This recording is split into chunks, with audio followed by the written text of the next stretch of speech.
Thank you, Judge Smith, for those very kind and generous remarks. However, just as Vice President Biden did, I must point out that my mother is not deceased. In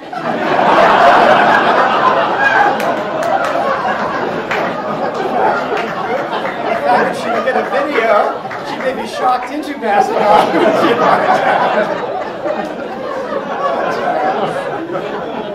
I hope my father is in fact looking down from heaven, but Mom was in the Jewish Home for the Aged in Miami. See what happens when you don't have a law clerk write your speech for you.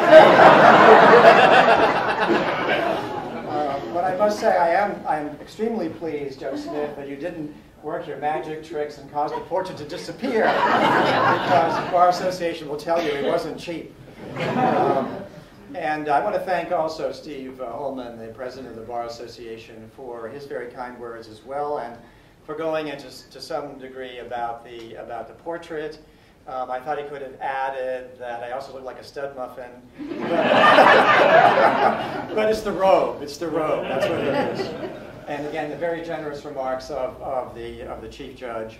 And I want to thank the court, the Bar Association, and all of you who contributed to make this wonderful portrait possible. In keeping with all of the ethics rules, I never saw the list of those who gave, so I assume that all of you did, and I'm very, very pleased at that. The artist is Leonard Porter, and unfortunately couldn't be here because he had to come down from New York, and this morning he got very ill. He was and just couldn't make it, which I'm too bad because I think he really did a fine job. But when he first sent me the sketch of the portrait, I sent a copy to a few close friends for their comments. And one of my friends, Bailey Walker, I don't know, Bailey, are you here? No. Bailey said he was going to try to be here. He saw the sketch and he called it Edward the Stern. And he meant that as a compliment. Initially, I felt that Leonard had made me old and mean. But when I expressed this conclusion to him, he replied that instead, he thought that my image in the portrait had gravitas. I guess, when you get gray hair, ordinary people say you look distinguished. Artists, I guess, say you have gravitas. And of course, arguing with an artist is impossible, so I just had to do whatever he said. I traveled to New York in January to see his studio and to see the nearly finished product, so it is a surprise to see the finished one. And I thought it was excellent. I brought along a friend and he loved it too. So perhaps this evolution of attitude was partly due to the genius of the artist and partly due to the gradual acceptance of reality. In any event, I hope you like it. And as we all know, the hallmark of a great work of art is that the eyes in the painting follow you around the room. Where is my friend Alan Lodge from England? He gave me that line. Alan, great.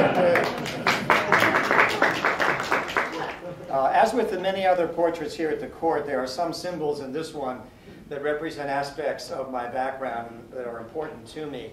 Of course, there is the American flag, which represents the love of our country and the desire to serve it. Many of you will recognize my chambers desk and lamp, as Steve alluded to. And on the lampshade, you will see the shields of the Dominican Order and of the Republic of Croatia. I was in the Dominican Order for 4 years, studying to become a priest. Obviously, I left. But as a judge, I'm happy that I got to wear a robe anyway. God works in mysterious ways. And I'd like to recognize two people from that era of my life, Gerald Fath and Father Michael DeTemple. Raise your hand. Good. Michael was my roommate in college. A couple of the speakers have alluded to my Croatian heritage, of which I'm extremely proud. Before I became a judge, I was honored to play a small part, Lauren, thank you for blowing that up, in promoting Croatian independence when it was beleaguered by opponents both within and without in the early 1990s. And Ambassador Grabar Kitarovic is here from the Croatian Embassy, and I'm extremely honored to have her here.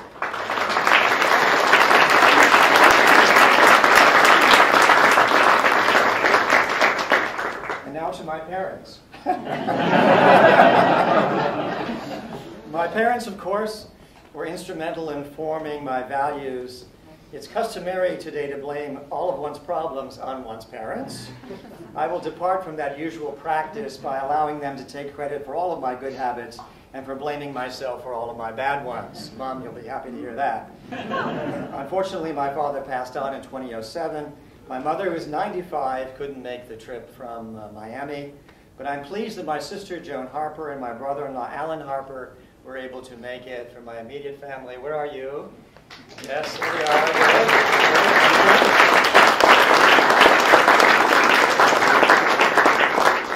And Croatians sort of stick together, and our family gets bigger and bigger and bigger. And I have all kinds of extended family and relatives here as well. You want to raise your hands? And who came from distances? Yes.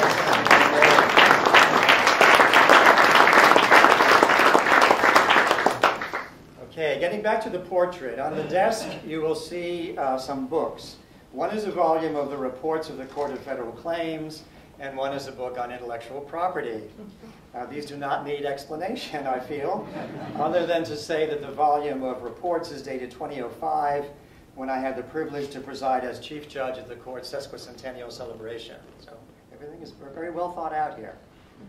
Draped on the books is the Medal of the Knights of Malta, a Catholic lay religious order to which I am honored to belong. The Knights of Malta are usually the first to bring medical aid to those suffering from natural disasters and wars, and they serve the afflicted without regard to religious affiliation. In the main, being Chief Judge is difficult, as the current Chief Judge I'm sure knows, because the Chief has all the responsibility but very little real authority. Nevertheless, it is a privilege to be Chief Judge, and it was an honor to serve as Chief of this great and important court for nearly 7 years. I have many happy memories as Chief Judge.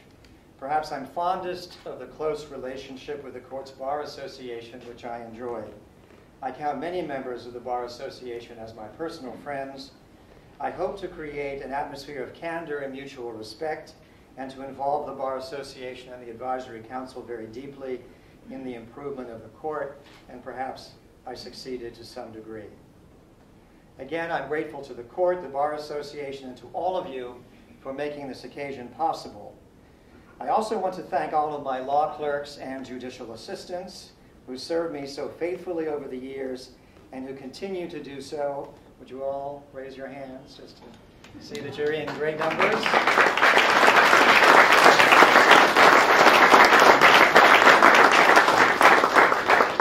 And I'm glad that you understood the primary function of a law clerk and a judicial assistant, and that is to make the judge always look good. In particular, I want to recognize John Buckley, my career law clerk. Where are you, John?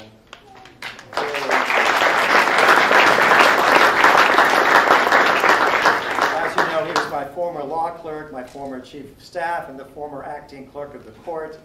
He helped organize this event, but more importantly, I want to thank him for his devotion, his dedication, his counsel, and his friendship. Thank you very much, John.